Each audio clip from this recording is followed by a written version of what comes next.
Já são decorridos 344 dias do ano, faltando 21 para começar 2020. O Araripina Urgente está entrando no ar pela Arari FM 90,3, a Rádio Forte. Grupo Valdeir Batista, 35 anos, informando, comunicando, prestando serviço ao povo sertanejo.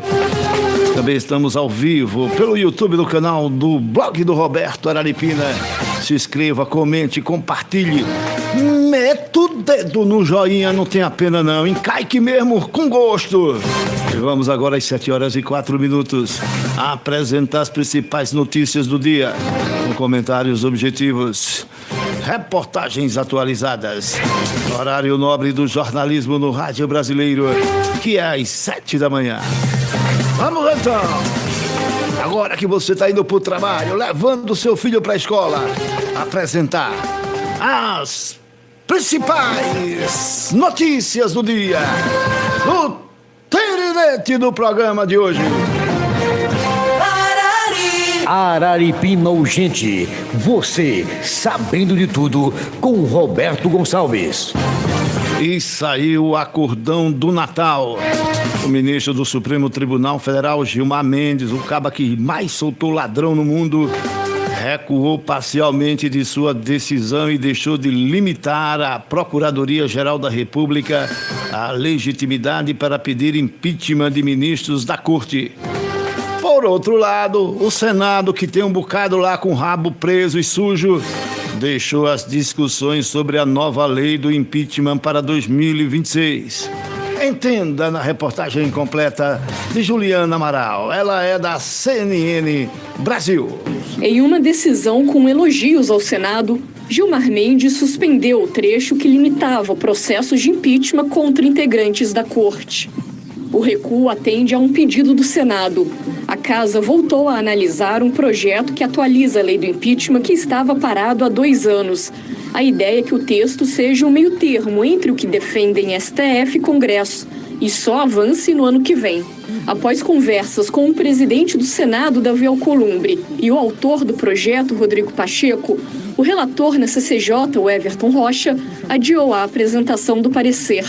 O senador alegou que precisa analisar pedidos de alterações feitos pela oposição, pelo Ministério Público e pelas Forças Armadas. E lembrou que a discussão abrange outros postos do alto escalão da administração pública federal. Primeiro, a gente sai dessa discussão menor de estar fazendo lei para discutir liminar dada recentemente. Não é o objetivo da lei e muito menos o espírito dela. Agora, os senadores se voltam ao projeto da dosimetria, aprovado na madrugada desta quarta-feira na Câmara. Após apelos de parte dos líderes do Senado, o texto vai passar pela Comissão de Constituição e Justiça antes de chegar ao plenário. A expectativa é que a CCJ liquide a pauta até o final da semana que vem. A bancada do PL avalia se vai apresentar emendas ao texto, seguindo o acordo fechado na Câmara. O relator Esperidião Amin, por sua vez, não descartou incluir a possibilidade de uma anistia geral no texto, como quer a família Bolsonaro. Aliados do presidente Lula já falam que o mandatário avalia vetar a concessão de qualquer perdão irrestrito. O Centrão foi o fiador da redução das penas, que só avançou com os votos do grupo. O texto atende aos interesses de Jair Bolsonaro e pode ajudar a demover o filho do ex-presidente, Flávio, da pré-candidatura ao Planalto. Por outro lado, o grupo também ajuda no andamento dos processos de cassação contra os deputados do PL, Alexandre Ramagem, Carla Zambelli e Eduardo Bolsonaro. Pois é, e daqui a pouco a gente vai falar sobre o caso da Carla Zambelli, né? Não teve o mandato cassado, a Câmara foi contra aí o STF e o tirinete comeu no centro. Vamos ouvir as opiniões sobre a ré pra trás aí que Gilmar Mendes deu, né? Mais ou menos, porque o Senado ainda manteve lá um artigo, né, que diz que para ser empichado, o ministro agora tem que ter 54 votos contra ele lá no Senado, que atualmente é apenas 41, né? A maioria simples. Mas eu não entendo de nada. Quem entende é o William Vac e Caio Junqueira. Eles são aí da CNN Brasil e vão analisar esse rebucetê da gota serena que está acontecendo lá em Brasília. Eu gosto mais assim, quando os poderes estão um disputando com o outro, tá? Um controlando o outro, peso e contrapeso, porque se tiver tudo acordado, tudo ali naquela manhã, na conversinha, fazendo reunião, almoço, jantar, já sabe que o povo está lascado. Eu gosto mais quando está assim, pegando mesmo para capar, não pega para capar. Mas eu não entendo de nada, quem gosta é o William Vac. William Vac é quem entende, ele e Caio Junqueira. Vamos ouvir. Congresso e STF ajustaram entre si uma espécie de trégua de Natal. Começou com entregas mútuas. A Câmara iniciou a cassação e perda de mandato de 3 deputados bolsonaristas e um da esquerda, não sabe se vai ser cassado ou suspenso, está aí agora sendo votado. E aprovou a Câmara na madrugada, essa última, a dosimetria, que reduz as penas e beneficia também o ex-presidente Jair Bolsonaro. Além disso, a Câmara entregou ao governo a aprovação de um projeto do devedor contumaz com potencial de melhorar a santíssima arrecadação para os cofres públicos. Do seu lado, o ministro Gilmar Mendes suspendeu liminar por ele mesmo proferida, pela qual limitara processos de impeachment de ministros do Supremo. Isso foi feito em nome da harmonia entre os poderes, segundo palavras escritas pelo Gilmar, com que se pode entender, com alguma ironia, que então a desarmonia vinha da tal liminar. Mais ainda, conforme dito pelo relator da matéria da dosimetria, que é um deputado com bom trânsito, com o ministro Alexandre de Moraes, se o STF não reclamou até agora da redução de penas, é porque também não vai rechaçar. O que parece ter motivado uns e outros a essa trégua foi o enorme receio das coisas fugindo ao controle. No Congresso, fugindo ao controle, e também no STF, fugindo ao controle. Embora adversárias permanentes num tipo de beligerância aberta, essas duas instituições sofrem cada uma do seu jeito, de falta de coesão interna e de lideranças capazes de exercer efetivo controle numa situação política envenenada e volátil. A crise institucional brasileira, quero dizer, o desequilíbrio entre os poderes é coisa séria, profunda e abrangente. Pelo menos por hoje, os beligerantes parecem entender que estão num jogo de perde-perde. Como é que foi tramado esse acordo, cara? Bom, William, partiu-se da leitura, tanto no Supremo quanto no Senado, no Congresso Nacional, de que a guerra total é perde-perde. E estava caminhando para uma guerra total. Uhum. E aí houve avaliação, principalmente ali quem pôs a mão na massa, o ex-presidente do Senado, Rodrigo Pacheco, e o relator Gilmar Mendes, a percepção de que estava caminhando para um cenário em que ninguém mais ia ganhar. Porque a guerra, quando ela é uma batalha, um vai ganhar, outro vai perder, depois vai passar 2 semanas, tem outra crise, aí o Supremo ganha, o Congresso pede. Agora, do cenário que estava caminhando, era um cenário, sim, de que ninguém ia ganhar. E aí, nessa semana, já durante o final de semana, na segunda, na terça-feira, pelo que eu pude levantar, houve as conversas ali. O Gilmar Mendes conversou com o Rodrigo Pacheco, com o aval ali também do Davi Alcolumbre, para tentar uma solução, e hoje veio essa solução, casada com a de ontem também, né, William? O silêncio do Supremo Tribunal Federal hoje sobre a aprovação na Câmara e a provável aprovação no Senado do PL da dosimetria integra esse acordo, como você colocou, né? Tem múltiplos atores e múltiplas variáveis. Hoje vem mais um pedaço disso. O outro pedaço disso é o quê? A cronologia, ela foi óbvia, né, do acordão. O relator acorda, retira o projeto de pauta da revisão da lei do impeachment, o Senado protocola um pedido por Gilmar, dá 2, 3 horas, o Gilmar dá decisão. Então, basicamente, a guerra total era pede-pede, foi isso que eles avaliaram, está suspenso. Não acredito que é em definitivo, mas pelo menos até o final do ano, até fevereiro, tem uma suspensão dessa crise. Com toda a vênia, eu quero discordar aí dos companheiros jornalistas da CNN. Quando tem o perde-perde, que o Senado perde, a Câmara perde e o STF perde, sabe quem é que ganha? Não tem... O povo, Mar. O povo. Porque aí está sendo explícito aí, está deixando bem claro essa sujeira toda que tem em Brasília. Quem ganha é o povo. Quando lá o STF, o ministro do STF perde, os deputados e senadores perdem, o executivo também tá caladinho aí, Lula, né? Tá caladinho para ali, diz que vai vetar, mas se vetar, o veto é derrubado, né, pelo Congresso, não adianta nada ele vetar. O problema é depois que for derrubado o veto dessa questão aí da dosimetria, é ele apelar pro STF. Aí começa tudo de novo, fica aí nessa, rodando aí, correndo tudo atrás do rabo um do outro aí, tudo sujo. Né? E aí fica com história de perde. Perde quê, pai? O povo ganha com isso aí, deixa o pau rolar solto aí, meu irmão. E agora que tá ficando bom, que tá começando a aparecer aí a sujeira do STF, a mulher do ministro de Xandão recebendo 3 milhões e 600 mil do ladrão do Banco Master, que roubou os clientes de 12 bilhões de reais. Tem um filho de Lulinha recebendo uma mesada do ladrão lá, do careca do INSS, que roubou os aposentados. Aí tem Dias Toffoli viajando de jatinho com os advogados do ladrão do Banco Master. Tá começando a aparecer agora, rapaz. Você vem com um negócio de perde pela caridade, rapaz. Deixa o pau torar aí, meu irmão. 7h14. Eu quero ouvir a sua opinião pelo chat aqui no YouTube.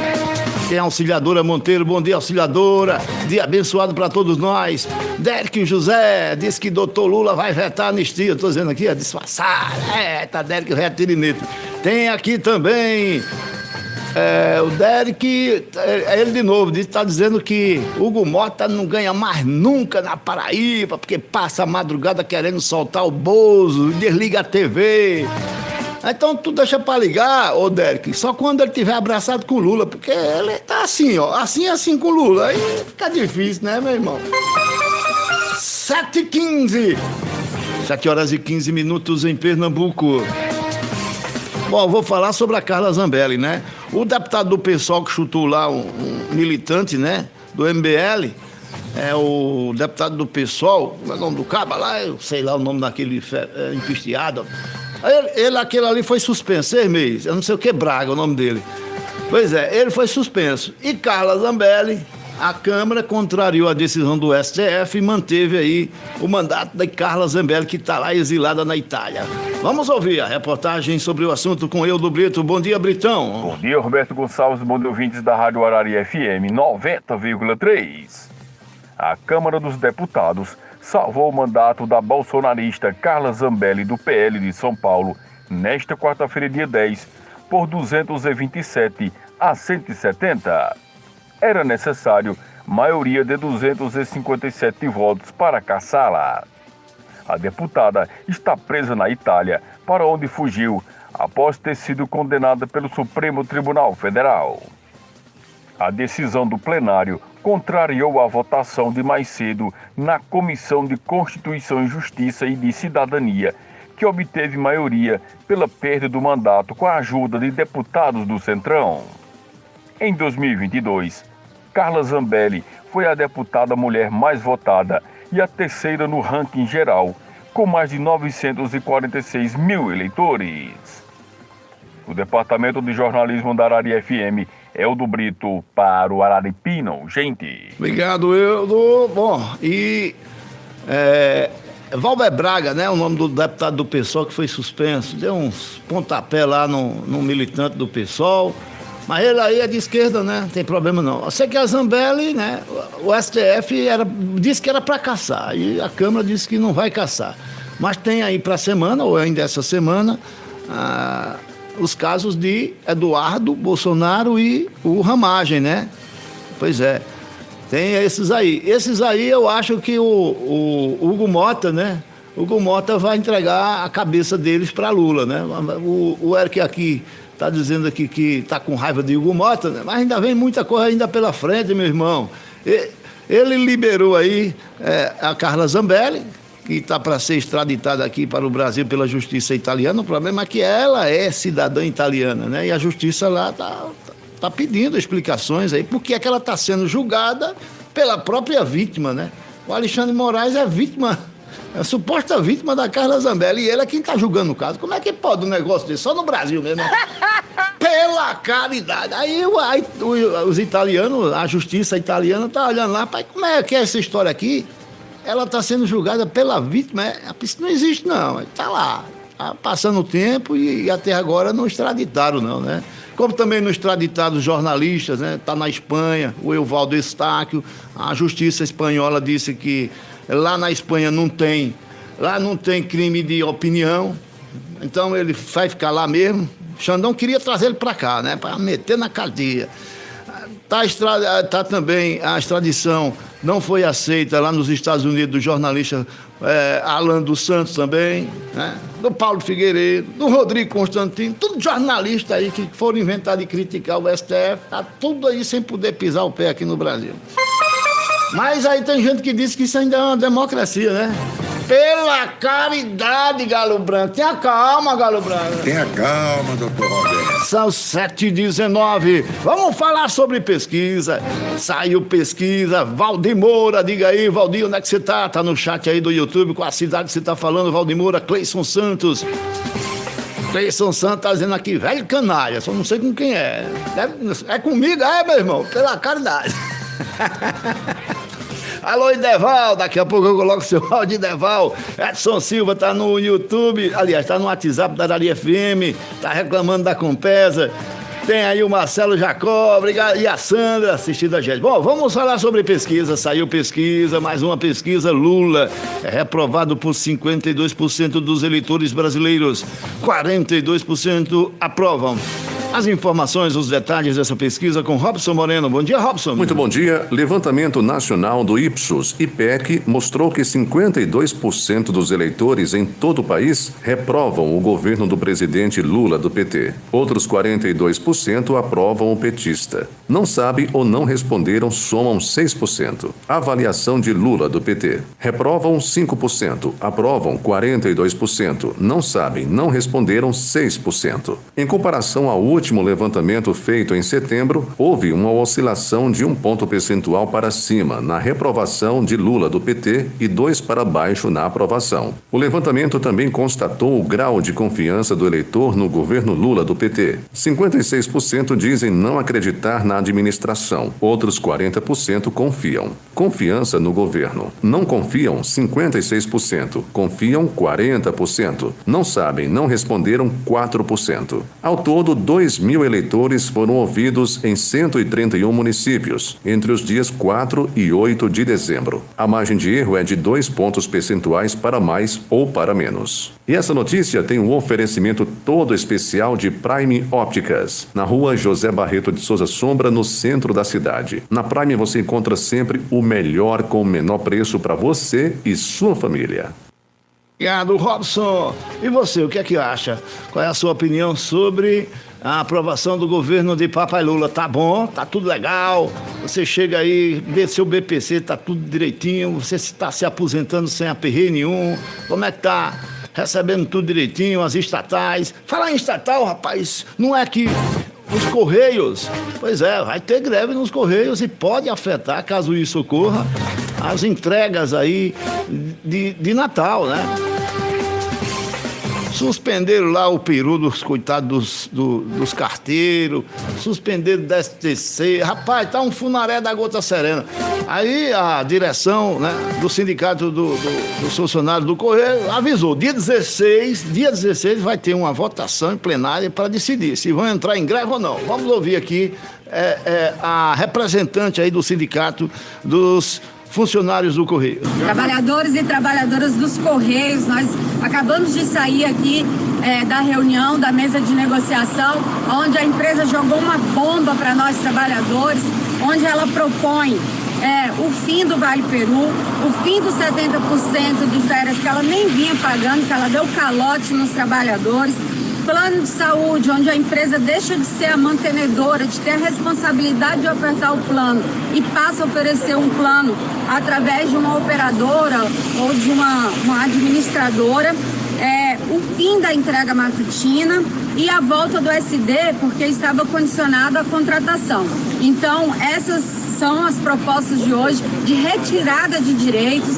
Amanhã, no dia 10 e dia 11, ainda nós vamos ter outras negociações. Ela promete apresentar a proposta econômica amanhã. Então, a nossa resposta para os trabalhadores e trabalhadoras dos Correios, para a nossa categoria, é a nossa assembleia do dia 16 de deflagração de greve. Nós fomos surpreendidos também no dia de hoje pelo ministro Haddad dizendo que não tem dinheiro para 13º. Então, companheiros, essa crise, ela não foi criada pelos trabalhadores e ela não tem que ser paga pelos trabalhadores. Então, dia 16, vamos lotar a Assembleia e vamos deflagrar a greve nacional. Tá aqui os companheiros aí, tão braba aí com o papai Lula. Dá pra ver que a moça aí, ela é lulista, petista, né? Companheiro, tá, ela vai, mas tá braba. Também perdendo o peru, né, minha filha? Aí fica difícil. Haddad dizendo que não tem dinheiro pro 13º, começou pelos Correios, viu? Tomara, meu Deus, que não aconteça como lá em 2014, no tempo de Mamãe Dilma, né? 2014, 2015, começou assim, aí daqui a pouco estavam os funcionários dos estados aí, Rio Grande do Sul, Estado Rico, Minas Gerais, tudo passando dificuldade, 3 meses, 4 meses de salário atrasado, o povo fazendo vaquinha para ajudar os servidores públicos naquela época, lembra? Foi final do governo PT naquele tempo lá, 2015, 2016, por aí. A situação estava decadente naquele tempo ali. Tomara, meu Deus, que pare só aí nos Correios que resolva isso. Bom, aqui para fechar, né, esse bloco aqui, pelo YouTube, Clã Correia disse que não vai ter greve não, vai ter 15 mil demissões nos Correios, e diz que isso é que é democracia, essa briga aí lá dos poderes. Roberto Santos, ele é de Trindade, tá em GG Placas na escuta, assistindo o programa pelo YouTube, aqui pelo WhatsApp da Arari FM, tem Maria Helena, da Trajano Lacerda, ela diz que o Brasil só tem calor. Eita, Rubens, daqui é áudio, Rubens, daqui a pouco, depois do intervalo, eu coloco o áudio. Pronto, são 7h25, vamos ao intervalo, já tem mais participações pelo YouTube, pelo WhatsApp e também muito mais informações no seu rádio. Intervalo. Informando, prestando serviço e comunicando, Roberto Gonçalves.